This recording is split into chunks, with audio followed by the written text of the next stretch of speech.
రెండో మాట, నీవు నేడు నాతో నేను పరదేశంలో నేను ఉంటున్నాను. మూడో మాట, అమ్మా ఇదిగో నీ కుమారుడు అని. నాలుగు, నా చెయ్యి ఎలా విడుతుంది నా దేవా నా దేవా నా చెయ్యి ఎలా విడనాడుతుందని చెప్పి నాలుగో మాట. ఐదో మాట, తప్పి గొలుచున్నాను. హల్లెలూయా. గుడ్ ఫ్రైడే అంటే అర్థం ఏంటి అసలు? గుడ్ ఫ్రైడే మంచి శుక్రవారం. ఈ మంచి శుక్రవారాన్ని ఏ విధంగా మీరు ఆరాధిస్తున్నారు, ఏ విధంగా దేవుని సన్నిధిలో గడుపుతున్నారు ఒక్కసారి పరిశీలన చేసుకోండి. ఎందుకంటే ఈరోజు అనేక మంది దేవుడి సన్నిధిలో గడుపుతూ ఉంటారు, కానీ దేవుడి వాక్యం దొరకడం అనేది అరుదు. వినడానికి కూడా కొంతమంది వినలేకపోతున్నారు దేవుడి వాక్యం. దేవుడు సిలువలో మన కోసమే తన ప్రాణాన్ని బలిగా అర్పించుకున్నాడు. మన తలంపులు బట్టి తన తలకి ముళ్ళ కిరీటం పెట్టుకున్నాడు. మన నడకలను బట్టి ఆయన కాలుకి మేకులు కొట్టించుకున్నాడు. మనకి ఏది చెడు పనులు బట్టి చేతులు మేకులు కొట్టించుకున్నాడు. మనకి ఏదైనా గాయమైందినే మనం తట్టుకోలేక అనేక హాస్పిటల్లో తిరుగుతూ మనం చూపించుకుంటాం. ఆ రోగం నయమయ్యేదాకా తిరుగుతూనే ఉంటాం. అవునా కదా? హల్లెలూయా హల్లెలూయా. అనేక రీతిగా మనం రోగం పోవడానికి అనేక రీతిగా మనం ప్రయాసపడుతూ ఉంటాం. కానీ ఏ ప్రయాస పడుకోకుండా నీ పాపం బట్టి నా పాపం బట్టి దేవుడు ఏం చేశాడు? కలవరిశిలలో తన ప్రాణాన్ని పెట్టి ఉన్నాడు. ఆయన శిలువ మోసుకుంటూ గోల్కొండ కొండకి వెళ్తున్నాడు. గోల్కొండ కొండకి చేరే వరకు మధ్యలో శిలువ మోసుకుంటూ అనేకులు కొరడాలతో కొడుతున్నారు, ముళ్ళ కిరీటం ఒగ్గుతున్నారు, ఊపేస్తున్నారు. ఇంకా అనేక రీతిగా యేసు ప్రభు వారిని బాధ పెడుతూనే ఉన్నారు. ఎవరి కోసం ఆ బాధ? మన కోసమే. ఎందుకు మన కోసం అంటే ఆయన ఆ భారాన్ని మనం మోసుకోలేము, మనం భరించలేము అని చెప్పి దేవుడు మన కోసము తన ప్రాణాన్ని పెట్టి ఉన్నాడు. తన ప్రాణాన్ని పెట్టిన దేవుని మనం ఏ విధంగా ఆరాధిస్తున్నాము, ఏ విధంగా ఆయన గణపరుస్తున్నాము, ఏ విధంగా అసలు ఆయన్ని మనం మన హృదయంలో అంగీకరించుకుంటున్నాము ఒక్కసారి మీరు ఆలోచించండి. గుడ్ ఫ్రైడే మంచి శుక్రవారం. ఈ గుడ్ ఫ్రైడే 52వ శుక్రవారం. ఈ 52వ శుక్రవారానికి మంచి శుక్రవారం అని చెప్పి అంటున్నారు. కానీ ఈ మంచి శుక్రవారంలో మనం సిద్ధపడి వచ్చాం దేవుడి సన్నిధానికి. దేవుడి మాటలు ఏసులో పలికి నేను మాటలు వినాలని ఆశతో మనం వచ్చాం. కానీ ఏ విధంగా ఆశపడి వింటున్నామో ఒక్కసారి మీరు ఆలోచించండి. దేవుడి సన్నిధిలో మనం కూర్చున్నాం కదా, ఏ మాట దేవుడు నీతో మాట్లాడుతున్నాడు, ఆ మాటను బట్టి నీ ప్రవర్తన ఏ విధంగా ఉందని ఒకసారి గ్రహించుకుంటున్నారా? హల్లెలూయా హల్లెలూయా. ప్రతిదీ దేవుడు మనతోనే మాట్లాడతాడు. దేవుడు మనతో మాట్లాడితే మనం ఏం చేయాలి? మార్చుకోవాలి మన స్వభావాన్ని, మన ప్రవర్తన మార్చుకోవాలి. దేవుడు క్షమాపణ గురించి మనకి నేర్పించాడు. క్షమాపణ, ఇతరులు మనం క్షమించాలి. క్షమించలేకపోతే ఈ లోకంలో ఎంత ప్రయాసపడి ఎంత పని చేసి ఎంత ఏం చేసినా ప్రయోజనం ఉండదు. ఎందుకంటే దేవుడు తెలుసుకొని అనేక సంవత్సరాలు వస్తూ ఉన్నాయి, అనేక సంవత్సరాలు గడుస్తూ పోతున్నాయి. కానీ ఆ ఆత్మీయ జీవితంలో నువ్వు ఇతరులు క్షమించలేకపోతే పరలోక రాజ్యంలో నీకు స్థానం ఏ విధంగా దొరుకుతుంది? హల్లెలూయా హల్లెలూయా. ఒకసారి ఆలోచించుకోవాలి. దేవుడు తెలుసుకొని సంవత్సరాలు గడిచిపోతున్నాయి, రోజులు గడిచిపోతున్నాయి, బ్రతుకుతున్నారు, చనిపోతున్నారు. కానీ చనిపోయినప్పుడు మనం ఏ విధంగా పరలోక రాజ్యంలో లేస్తామా, ఉంటామా, ఉండమని చెప్పేది ఏంటిది? మన ప్రవర్తనే. ఎందుకంటే క్రియ లేని విశ్వాసము మృతము. క్రియ లేకుండా నువ్వు ఎంత భక్తి చేసినా అది నీకు లెక్కలోకి రాదు, ప్రయోజనం ఉండదు. ఎందుకంటే దేవుడు వాక్యం సెలవిస్తుంది, క్రియ లేని విశ్వాసము మృతము. కాబట్టి దేవుడు మనకు శిలువలో 7 మాటలు పలికించాడు. మొదటి మాట క్షమాపణ. ఇతరులు క్షమించాలి. నీకు శత్రువులు ఉన్నాయి, ఇక ఎంతో విరోధులు ఉన్నాయి, ఇంకెంతో నీకు అపాయం తెచ్చే వారు ఉన్నప్పటికీ కూడా వాళ్ళని క్షమించాలి. దేవుడు ఆలోచనతో వారిని పెట్టి వారి కోసము ప్రార్థించాలి. యేసుక్రీస్తు ప్రభువుని అప్పగించిన ఎవరు? 12 మంది శిష్యులలో ఒక్కడు. ఎవరు?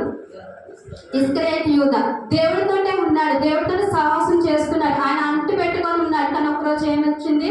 ధనాన్ని చూచి ఇస్కరియోతు యూదా యేసు ప్రభువుని అప్పగించాడు. కానీ యేసు ప్రభువు యూదాని ఏం చేశారు? క్షమించాడు. దేవుడు అప్పగించినందుకు యూదా తనంతటి తను ఏం చేసి ఉన్నాడు? ప్రాణాన్ని కోల్పోయాడు. ప్రాణం ఏ విధంగా తీసుకున్నా తనంతట తాను ఉరి పెట్టుకొని చనిపోయాడు. కేవలం ఒకటి గ్రహించాలి, యేసు ప్రభువుని యూదా ఇస్కరియోతు అప్పగించాడు.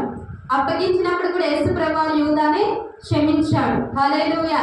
అలాంటి క్షమాపణ గుణం కలిగి మనం ఈ లోకంలో జీవించాలి. మరి రెండో మాట, నేడు నువ్వు నాతో కూడా పరదేశంలో ఉంది అని చెప్పి అన్నాడు. మరి దొంగ తను జీవించిన సంవత్సరాలన్నీ దొంగతనం చేసుకుంటూ పాపంలో తిరుగుచు పాపంలోనే బ్రతుకుచున్నాడు. కానీ దేవుడిని చూసాక దేవుడి ప్రవర్తన బట్టి దొంగలో మారు మనసు వచ్చినది.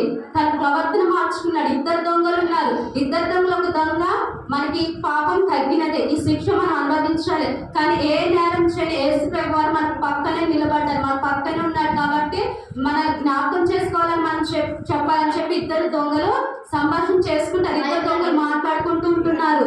ఇద్దరు దొంగలు ఆలోచన చేసుకున్నారు. కానీ దొంగ ఏం చేశాడు? దేవుడి ప్రవర్తన బట్టి తన హృదయంలో మార్మల్సి వచ్చింది. లోకంలో చనిపోయాడు, కానీ నిత్య రాజ్యంలో దొంగకే దేవుడు స్థానం ఇచ్చున్నాడు. మరి నీ కుటుంబంలో, నీ వ్యక్తిగత జీవితంలో, నీ తోటి వారిలో ఎంతమంది మంచి ప్రవర్తన లేకుండా లోకంలో తిరుగుతూ, లోకంలో బ్రతుకుతూ, లోకంలో జీవించే వారు ఎంతమంది లేరు? వాళ్ళకి ఒక్కసారి దేవుడి మాట చెప్పి ఉన్నావా? ఒక్కసారి నీ కుటుంబంలో ఉన్న వ్యక్తి కోసం నువ్వు ప్రార్థన చేసావా? లేకపోతే నీ కుటుంబంలో ఉన్న వ్యక్తిని మందిరంలో తీసుకురావడానికి ప్రయత్నం చేసావా? హల్లెలూయా, హల్లెలూయా. ఎందుకంటే రాబోయే రోజులలో దేవుడి వాక్యం మనం వినడానికి అవకాశం ఉన్నది. దేవుడి బైబిల్ పట్టుకోవడానికి కూడా అవకాశం ఉన్నది. విన్న వాక్యాలు మనం జ్ఞాపకం పెట్టుకుంటూ శ్రద్ధగా అవి నెమరు వేసుకుంటూ ఉండాలి. ఇప్పుడు మనం చూసినట్లయితే బర్రెలు ఏం చేస్తాయి? గడ్డిని వేసుకొని వచ్చి ఇంటి దగ్గర నెమరేస్తూ ఉంటాయి. దాని కడుపులో మొత్తం నెమరేసుకుంటా ఉంటది. అది ఏ టైంలో నెమరేసుకుంటుంది, ఏ టైంలో ఆఫ్ చేస్తే మనకి తెలియదు. మనం కూడా దేవుడి వాక్యాన్ని నెమరు వేసుకునే వాడుగా ఉండాలి. దేవుడి మాటలు ప్రతిదీ మాట జ్ఞాపకం పెట్టుకొని ఉండాలి. ప్రతి మాటను ఆలకించాలి.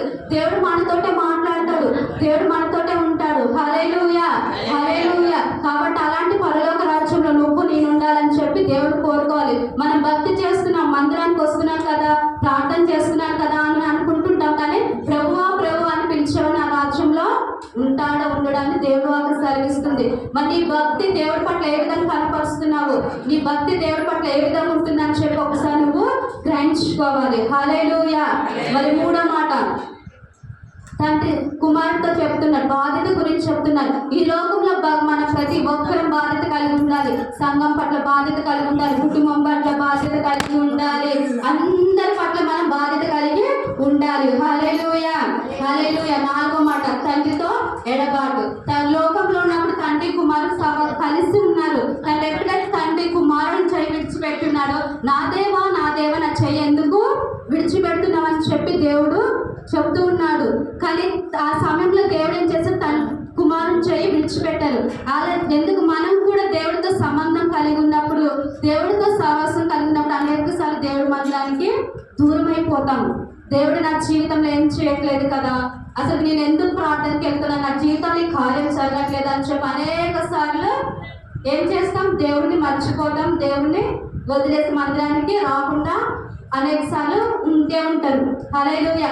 కానీ ఎలాంటి సమయంలో కూడా దేవుడి సహవాసాన్ని అనేది మనం వదిలిపెట్టుకోకుండా ఉండాలి. ఐదో మాటకు వచ్చేసరికి యోహాను సువార్త 19:28 అటు తర్వాత సమస్తము అప్పటికి సమాప్తమైందని యేసు ఎరిగి లేఖనంలో నెరవేరినట్లు నేను తప్పికొంచున్నాను. చిరుకతో నిండి ఉన్న ఒక పాత్ర అక్కడ పెట్టి ఉండేది కనుక మరొక స్పాంజ్ సిక్కతో నింపి ఈ సోపు పడకను తగిలించి ఆయన నోటికి అది అందించిరి. హల్లెలూయా. చూసారండి, యేసు ప్రభు శిలువలో కూడా తాను మన కోసమే ఆలోచిస్తున్నాడు. ఏమని ఉన్నది? దేవుడి వాక్యం చదువుతా ఉంటే తెలుస్తా ఉంటే, నా కోసం కాదు, మీకోసం, మీ పిల్లల కోసం ఏడమని చెప్పి దేవుడి వాక్యం సెలవిస్తుంది. ఆయన శిలువ మోసుకుంటూ వస్తున్నప్పుడు కూడా ప్రజల కోసమే ఆలోచిస్తున్నారు, ప్రజల కోసమైనా ఆలోచిస్తున్నాడు. మొదట 3 మాటలు ప్రజల కోసమైనా చెప్పి ఉన్నాడు. ఆ 3 మాటలలో మనం నేర్చుకోవాలి. ఇక్కడికి వచ్చేసరికి దాహం అవుతుంది అంటున్నాడు. దాహం అంటే దాహం, ఆత్మీయ దాహం. అనేకులు నశించిపోతున్నారు. ఎంతో మంది దేవుడి సువార్త ఈ లోకంలో అందరూ చాలా మంది ఉన్నారు. మన పక్క వాళ్ళు ఉన్నారు, మన ఇంట్లోనే ఉన్నారు, మన చుట్టాలు, మన బంధువులు, మన రక్త అనేకులు మన చుట్టుపక్కల ఉంటున్నారు. కానీ వాళ్ళకి మన సువార్తని ప్రకటిస్తున్నామా? హల్లెలూయా. ఎంతమంది నీ చుట్టాలకు నువ్వు సువార్త చెప్పి ఉన్నావు? ఎంతమంది నీ కుటుంబంలో రక్షణ లేకుండా వారు ఉన్నారు? ఎంతమంది నీ కుటుంబంలో బాప్తిసం లేకుండా ఎంతమంది ఉంటున్నారు? వాళ్ళ పరిస్థితి ఏమిటి? హల్లెలూయా, హల్లెలూయా. ఇక్కడ దేవుడు చేసిన ఆత్మీయ దాహం కలిగి ఉన్నాడు. మరి సమరేశ్వరి గురించి అందరికీ తెలుసు. సమరేశ్వరి ఏం చేసినది? హల్లెలూయా. సమరేశ్వరి ప్రవర్తన ఎలా ఉంది? పాపంతో నిండి ఉన్నది. తనకు 5 భర్తలు ఉన్నారు. 5 భర్తలు ఉన్నప్పుడు యేసు ప్రభువును ప్రశ్నిస్తూ ఉంటే ఆమె సమాధానం చెప్తుంది. కానీ ఎప్పుడైతే ఆమె యేసు ప్రభు దగ్గరకు, యేసు ప్రభు సమరేశ్వరి దగ్గరికి వెళ్ళి ఉన్నాడు. ఇక్కడ చూసినట్లయితే యోహాను సువార్త 4వ అధ్యాయము, యోహాను సువార్త 4వ అధ్యాయము 10వ వచనము. అందుకే యేసు, నువ్వు దేవుని వరము నాకు దాహముగా నిమ్మని నిన్ను అడుగుచున్నవాడెవడు? అది ఎరిగి ఉంటే నువ్వు ఆయనను అడుగుదువు, ఆయన నీకు జీవజలం ఇచ్చినని ఆమెతో చెప్పును. అప్పుడు ఆ స్త్రీ, అయ్యా, ఆ బావి లోతైనది, చేదుకొనుటకు నీకేమీ లేదే, ఆ జీవజలం ఎలా నీకు దొరుకును? తనను తన కుమారును పశువులను ఈ బావి నీళ్ళు తాగి మాకు ఇచ్చిరా, మా తండ్రి ఆ యాకోబు కంటే నువ్వు గొప్పవాడు అని ఆయన అడిగిన. అందుకే యేసు, ఈ నీళ్లు తాగు ప్రతి వాడు మరలా దప్పికొనును, నేను ఇచ్చి నీళ్ళు తాగువాడు ఎప్పుడూ దప్పికొనుడు, నేను వానికి ఇచ్చి నీళ్ళు నిత్య జీవమంటాయి, వానిలో ఊరేడి నీ తప్పుగా ఉండునని ఆమెతో చెప్పాను. హల్లెలూయా. 10వ వచనము. ఆ స్త్రీ ఆయనను చూచి, అయ్యా, నేను తప్పిగా కొనుక్కుంటున్నట్లును చేదుకొనుటకు ఇంత దూరం రాకున్నట్లు ఆ నీళ్లు నాకు దయచేయమని అడగగా, యేసును వెళ్ళి నీ పెనిమిటిని పిలుచుకొని ఇక్కడికి రమ్మని ఆమెతో చెప్పాను. ఆ స్త్రీ, నాకు పెనిమిటి లేడనగా యేసు ఆమెతో, నాకు పెనిమిటి లేడని నువ్వు చెప్పిన మాట సరే, నీకు 5 పెనిమిట్లు ఉండిరి, ఇప్పుడు ఉన్నవాడు నీ పెనిమిటి కాడు, సత్యమే చెప్తివనెను. అప్పుడు స్త్రీ, అయ్యా, నువ్వు ప్రవక్తమని గ్రహించున్నాను. మా పితరులు ఈ పర్వతం మందు ఆరాధించగానే ఆరాధించవలసిన స్థలము యెరూషలేములో ఉందని మీరు చెప్పుడని ఆయనతో అనగా యేసు ఆమెతో ఇట్లనే. హల్లెలూయా. ఇక్కడ చూసారండి, సమలేశ్వరి పాపంతో కూడి ఉన్నది, కానీ దేవుడు ఏం చేశాడు? సమలేశ్వరి కోసము ఆ ప్రాంతానికి వెళ్ళాడు. యాకోబు అక్కడ సమలేశ్వరి నీళ్లు చేదుకుంటుంది. ఆ సమయంలో యేసు ప్రభు దాహానికి నాకు కొన్ని నీళ్ళు ఇవ్వమన్నప్పుడు, ఆ నీళ్ళు నాకు వద్దు, నేను ఇచ్చే నీళ్ళు నీకు కావాలి, నేను ఇచ్చేది నిత్య జీవం కొరకు అని చెప్పి దేవుడు యేసు ప్రభు సమలేశ్వరితో మాట్లాడుతున్నాడు. ఇంకా ఈ వచనం చదువుకుంటుంటే పోతే ఆ సమలేశ్వరి ఏం చేసింది? యేసు ప్రభు ప్రవక్తని గ్రహించింది. ప్రవక్తని గ్రహించి ఏం చేసింది? తన ప్రవర్తన మొత్తాన్ని మార్చుకుంది. ఇక్కడ చూసినట్లయితే 28వ వచనంలో, ఆ స్త్రీ ఆయనతో, క్రీస్తునబడిన మెస్సయ్య వచ్చినని నేను ఎరుగుదును, ఆయన వచ్చినప్పుడు మాకు సమస్తము తెలియపరచునని చెప్పగా, యేసు నీతో మాట్లాడుచున్నవాడని నేనని ఆమెతో చెప్పాను. హల్లెలూయా. హల్లెలూయా. ఇక్కడ చూసారండి, యేసు ప్రభు దాహం అవుతుందని చెప్పాడు, కానీ ఆయన ఆత్మ దాహం తీర్చుకుంటూనే వస్తున్నాడు. ఎలా అంటే అనేకులను రక్షిస్తూ వస్తున్నాడు. ఇప్పుడు సమరస్య పాపంలో నిండిపోయింది, తనకు 5 భర్తలు ఉన్నారని చెప్పింది. అయినప్పటికీ సమరస్య ఏం చేసింది? దేవుడి మాటకు లోబడి దేవుడి ప్రవర్తన చూసి తన స్వభావాన్ని మార్చుకుని అనేకులు సువార్త ప్రకటించున్నది. మన భక్తి జీవితంలో, మనం దేవుని తెలుసుకున్న మన ఆత్మీయ జీవితంలో మన ప్రవర్తన ఎలా ఉన్నది? మనం దేవుని తెలుసుకున్నాము, ఇన్ని సంవత్సరాలు అవుతుంది, కనీసం ఒక్కరికైనా ఒక సువార్త అని మీరు చెప్పి ఉన్నారా? ఎంతమంది రక్షించారు మీ ఆత్మీయ జీవితంలో? హల్లెలూయా. ఒక్కసారి గ్రహించుకోవాలి. ఎందుకు నీ వరకు నీకు భక్తి సరిపోదమ్మా, నీ వరకు నీ ఆత్మీయ జీవితం సరిపోదు. నీ కుటుంబంలో అందరికి కావాలి, నీ బంధువులలో కావాలి, నీ చుట్టుపక్కల వరకు అందరికీ దేవుడి సువార్త అనేది ప్రకటించాలి. ఎందుకు? యేసు ప్రభువు నశించిన దాన్ని వెతికి రక్షించడానికి మనుష్య కుమారుడు ఈ లోకానికి వచ్చాడని చెప్పి దేవుడి వాక్కు స్పష్టంగా సెలవిస్తుంది. కాబట్టి అనేకులు నశించుకోవడం దేవుడికి ఇష్టం కాదు. ఇక్కడ చూసినట్లయితే మరి యేసు ప్రభు దాహం తీర్చుకుంటున్నాడు, సమరస్త్రీని మార్చాడు. సమరస్త్రీ తన ప్రవర్తన మార్చుకుని అనేకులకి సమరయ ప్రాంతానికి ఆమె సువార్త అందించింది. నీ వల్ల నీ కుటుంబంలో ఎంతమంది రక్షింపబడ్డారు? నీ వల్ల ఈ గ్రామంలో ఎంతమంది రక్షింపబడ్డారు? నీ వల్ల నీ బంధువులలో ఎంతమంది రక్షింపబడ్డారు? ఒక్కసారి ఆలోచించుకోండి, ప్రశ్న వేసుకోండి. అయ్యో, నేను దేవుడు తెలుసుకొని ఇన్ని సంవత్సరాలు అవుతుంది, కనీసం ఒక్కరిని కూడా నేను రక్షించలేదు, ఒక్కరికి కూడా నేను సువార్త చెప్పలేదని చెప్పి ఒక్కసారి మీరు పరిశీలన చేసుకోండి. ఇది మొదలుకొని మనం బ్రతికినంత కాలం దేవుడి సువార్త ఒక్కరికైనా చెప్పాలి. వారు నీ ద్వారా రక్షింపబడితే దేవుడికి మహిమ వస్తుంది. ఒకవేళ నీ ద్వారా రక్షించకపోయినా నీవు వారికి ప్రార్థన చేసినప్పుడు వారి జీవితంలో దేవుడు కార్యం చేస్తుంటాడు. కాబట్టి ఒక్కసారి మీరు పరిశీలన చేసుకోండి, ఒక్కసారి మీరు ఆలోచించుకోండి. దేవుడి వాక్యం చాలా గొప్పదండి.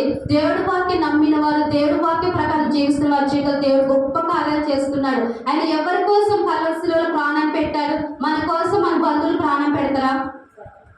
సరే పోనీయండి, మన హాస్పిటల్ ఉంటే మన దగ్గరకు వచ్చి చూసేటోళ్ళు ఉన్నారా? మన బంధువులలో వస్తారా? వచ్చిన ఏమంటే ఏదో ఒకటి అని అంటారు. కానీ నా యేసు ప్రభు నీ కోసం నా కోసం తన ప్రాణాన్ని త్యాగం చేస్తున్నాడు. అంత త్యాగమూర్తిని నువ్వు తెలుసుకున్నావు. అలాంటి త్యాగమూర్తి ప్రేమ నువ్వు కలిగి ఉండాలి. హల్లెలూయా. హల్లెలూయా. ఇక్కడ సిలువలో కూడా నాకు దాహం అవుతుంది అని దేవుడు అంటున్నాడు. అంటే ఆయన దాహం ఇంకా తీర్చాలి. ఆయన దాహం తీర్చాలంటే అనేకులను మనం రక్షించాలి, అనేకులకు దేవుడి సువార్త మనం ప్రకటించాలి. ఇక్కడ బైబిల్ గ్రంథంలో చూసినట్లయితే లూకాసు సువార్త 16వ అధ్యాయం 27వ వచనము. లూకాసు సువార్త 16వ అధ్యాయము 27వ వచనము.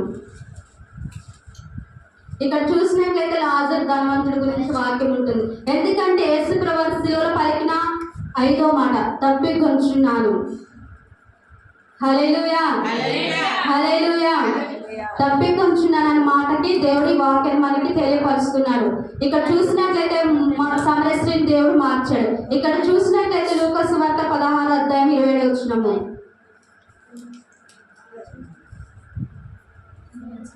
మా ఎద్దకు దాటి రాజ్యాలకు ఉన్నట్టును మాకును నీకు మధ్య మహాగాధం ఉంచబడి ఉందని చెప్పాను. అప్పుడు అతడు, తండ్రి, అలాగైతే నాకు 5 సహోదరులు ఉన్నారు. వారు ఈ వేదనకరమైన స్థలములకు రాకుండా వారికి సాక్ష్యం ఇచ్చుటకై నా తండ్రి ఇంటికి వారిని పంపవలని నేను వేడుకొంటున్నాను నేను. హల్లెలూయా హల్లెలూయా. ఇక్కడ చూశారండి, లాజరు ధనవంతుడు. లాజరు చనిపోయి ఎక్కడికి వెళ్ళాడు? ధనవంతుడు ఎందుకొని? హల్లెలూయా. ఇక్కడ చూశారు కదండి, సమరస్త్రీ మార్చుకుని తన గ్రామం మార్చుకుంది. లాజరు ధనవంతుడు చనిపోయారు. కానీ లాజరు ఏం చేశాడు? అడుక్కునేటోడు.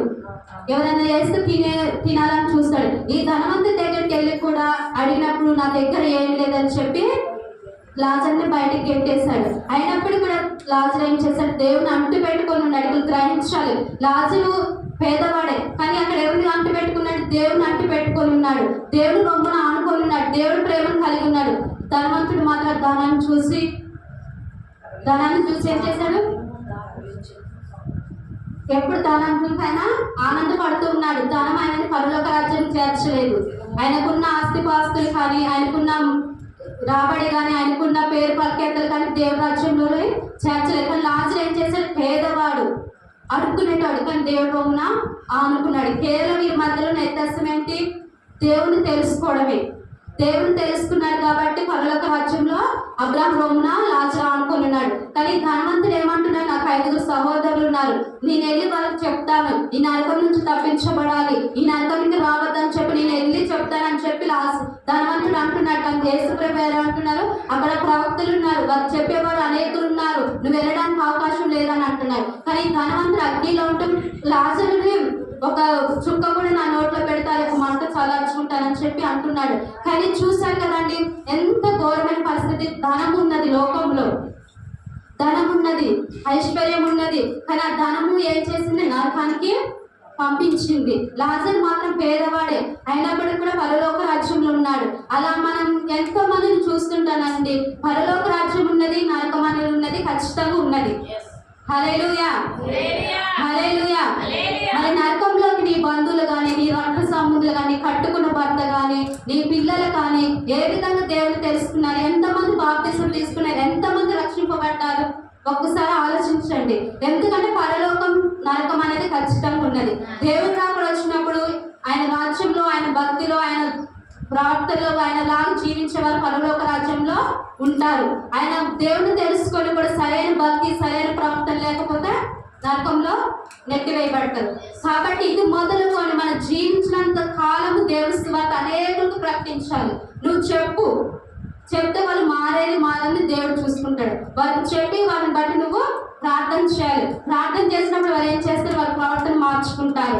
ప్రార్థన చేసినప్పుడు ఏం చేస్తారు? వారి బుద్ధిని మార్చుకుని దేవుడి రాజ్యానికి వారసులు అవుతున్నారు. వారిని వారసులకు కాకుండా చేయడానికి కారణం కూడా మనమే. హల్లెలూయా హల్లెలూయా. ఎందుకంటారా? ఎందుకంటే నువ్వు తెలుసుకున్నావు, నీ భర్తకి నీ దేవుడి సువార్త అనేది చెప్పారా? ఎంతమంది ఒక కుటుంబంలో మనం 5 ఉంటే కుటుంబం మొత్తం మనం ప్రార్థనకి వస్తున్నామా? రావట్లేదు. మరి వాళ్ళ పరిస్థితి ఏమిటి? ఎక్కడికి వెళ్తారు దేవుడి రాజ్యం వస్తే? హల్లెలూయా హల్లెలూయా. అదే చెప్తున్నాడు దేవుడు, నేను తప్పికొనుచున్నాను. సమరయ దాహాన్ని తీర్చాడు. సమరయ స్త్రీని బట్టి సమరయ ప్రాంతానికి మొత్తానికి రక్షణ వచ్చింది. దేవుడు సిలువలో కూడా చూడండి మన కోసం ఆలోచిస్తున్నాడు. మనం నశించిపోవద్దని చెప్పి దేవుడు మన కోసం ఆలోచిస్తున్నాడమ్మా. ఎవరి కోసమో కాదు, నీ కోసం, నా కోసం దేవుడు మన కోసం ఆలోచిస్తున్నాడు. ఈ ప్రపంచ దేశాలు కానీ, ప్రపంచ రాష్ట్రాలు కానీ అనేక జనాంగం ఉన్నది. మనకు తెలియని వారు, మనకు తెలిసిన వారు అనేకులు ఉన్నారు. ఒక్కరు కూడా దేవుని తెలుసుకోలేదు. ఎందుకు అంటే వారికి దేవుడి ప్రేమను ప్రకటించేవారు లేరు. హల్లెలూయా హల్లెలూయా హల్లెలూయా. కాబట్టి దేవుడు దాహం తీర్చే వారిలో మనం కూడా పాలుభాగస్తులమై ఉన్నాము. పాలిభాగస్తులమే ఉన్నాం కాబట్టి దేవుడి సువార్త అనేకులకు ప్రకటించాలి. దేవుడి దాహం కొంతైనా మనం తీర్చేవారుగా ఉండాలి.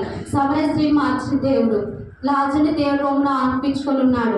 మరి నీ పరిస్థితి నా పరిస్థితి ఎలా ఉంది? మన భక్తి జీవితం ఎలా ఉంది? దేవుడు నా కోసం చనిపోయాడు, నీ కోసం చనిపోయాడు. మన తలంపులు బట్టి ఆయన తలకు ముళ్ళ కిరీటము పెట్టబడింది. మన చేత చెడు పనులు బట్టి నడిచే చెడు మార్గాల బట్టి ఆయన కాళ్ళకి మేకులు కొట్టించబడ్డాయి. ఒకటి తక్కువ 39 దెబ్బలు మన కోసం తిన్నారు. మనకు చిన్న గాయం అయితే అబ్బాయి అని మనం ఎంత బాధపడతాం. మన పిల్లలకి ఏదైనా అయినా మనం ఎలా బాధపడతాం? ఎమ్మట స్పందిస్తాం. కానీ యేసు ప్రభు నీ కోసం నా కోసం కలవరి శిలువలో తన ప్రాణాన్ని పెట్టి ఉన్నాడు. శిలువలో వేలాడుతూ 7 మాటలు మన కోసం పలికాడమ్మా. మీ ఎవరు ఎందుకంటే నా బిడ్డలు నా ప్రేమను తెలుసుకుంటారు, నాలాగా భక్తి ఉంటుంది, నాలాగా ప్రవర్తిస్తారు, నాలాగా అనేకులు దేవుడి సువార్త ప్రకటిస్తారని చెప్పి దేవుడు ఆశపడుతున్నాడు. అలాంటి ఆశపడిన ప్రాణాన్ని దేవుడు ఏం చేస్తాడు? తృప్తిపరుస్తాడు. దేవుడు నీకు సహాయం చేస్తాడు. నువ్వు అనుకోవచ్చు నేను ఏ విధంగా దేవుడి సువార్త ప్రకటించాలి, ఏ విధంగా అన్నిలకు దేవుడి గురించి చెప్పాలని నువ్వు అనుకోవచ్చు. కానీ నువ్వు మాత్రం దేవుడు పని చేస్తే దేవుడు నీ పని చేస్తాడు. అందుకే దేవుడు వాక్యం సెలవుస్తుంది, మొదట నా నీతిని నా రాజ్యం ఎదుగుడి, అప్పుడు మీకు కావాల్సిన అన్ని సమకూరుస్తానని దేవుడు వాక్యం సెలవిస్తుంది. కాబట్టి మీరు ఏం చేయాలంటే దేవుడి సువార్త నువ్వు పనికి వెళ్తూ ఉంటావు, నీ తోటి వారికి చెప్పండి. ఇంకా నీ బజార్లో మాట్లాడుతూ ఉంటావు, నీ తోటి వారికి దేవుడి గురించి చెప్పండి. దేవుడికి వాళ్ళ గురించి వాక్యం చెప్పి, లేకపోతే దేవుడి మాటలు వాళ్ళకి చెప్పి వారి కోసం నువ్వు ప్రార్థన చేసినప్పుడు దేవుడు ఏదో ఒక రోజు వాళ్ళని ఖచ్చితంగా నడిపిస్తాడు, మారుస్తాడు. వాళ్ళకున్న ప్రాబ్లమ్స్ అని దేవుడు తొలగిస్తాడు. హల్లెలూయా, హల్లెలూయా. కాబట్టి దేవుడు మన కోసం చెప్తున్నాను, నేను తప్పికొని ఉన్నాను అని చెప్పి. ఆ దాహం తీర్చే వాళ్ళలో నువ్వు ఉన్నావు, నేనున్నా, మనం అందరం ఉన్నాం. కాబట్టి దేవుడు దాహం తీర్చే వాళ్ళగా ఉండాలన్నమాట. మొదట క్షమాపణ కలిగి మనం జీవించాలి. రెండోది పరదేశంలో మనం ఉండాలి. మూడోది బాధ్యత కలిగి ఉండాలి. తల్లిదండ్రుల పట్ల, పిల్లల పట్ల, సంఘం పట్ల, ఇతరుల పట్ల, పెద్దల పట్ల, అందరి పట్ల బాధ్యత కలిగి ప్రవర్తించినప్పుడు దేవుడు మన జీవితంలో గొప్ప కార్యాలు చేస్తాడు. హల్లెలూయా, హల్లెలూయా. నాలుగోది దేవుడి నుంచి మనం దూరం కావద్దు, కానీ లోకం నుంచి మనం దూరం అవ్వాలి. లోకం నుంచి దూరం అయినప్పుడు దేవుడికి మనం దగ్గర అవుతాం. నీకు నాకు మధ్యవర్తి యేసు ప్రభు వారు. యేసు ప్రభు వారికి మనం చేరాలంటే మనకి ఎన్నో ఆటంకాలు వస్తూ ఉంటాయి, ఎన్నో అడ్డంకులు వస్తూ ఉంటాయి, ఎన్నో ఇబ్బందులు వస్తూ ఉంటాయి. ప్రతి దాని నుంచి దాటుకుంటూ దేవుడి యొద్దకి చేరాలి. ఎప్పుడైతే ఈ మధ్యలో చేరే సమయంలో నీకు ఆటంకాలు అడ్డుగోడలు వచ్చినప్పుడు దేవుని విడిచిపెట్టి, మందిరాన్ని విడిచిపెట్టి, సంఘాన్ని విడిచిపెట్టి, సేవకులు విడిచిపెట్టి లోకంలో పడిపోతే లోకంలో నీకు శ్రమలు అనేకలు వస్తాయి, అనేకమైన శ్రమలు వస్తాయి. దేవుడు వాక్యం సెలవిస్తుంది, నన్ను విడిచి వేరొకరిని అనుసరించిన శ్రమను విస్తరించును. హల్లెలూయా. ఆ శ్రమల కొలువులో నుంచి పడకూడదని యేసు ప్రభు నీ కోసం నా కోసం శిలువలో మాట్లాడిన మాటలలో బాధ్యత గురించి విడనాడొద్దని చెప్పి. ఐదోది తప్పికొనుచున్నాను. కాబట్టి మనం అందరం ఆత్మీయ దాహం కలిగి ఆత్మీయ జీవితంలో ఎదుగుదుము గాక. హల్లెలూయా. ప్రార్థన చేసుకుందాము. కళ్ళు మూసుకున్నట్లయితే చిన్న ప్రార్థన చేసుకుందాము. ఒక్కసారి పరిశీలన చేసుకుందాము. యేసయ్యా, నిజంగా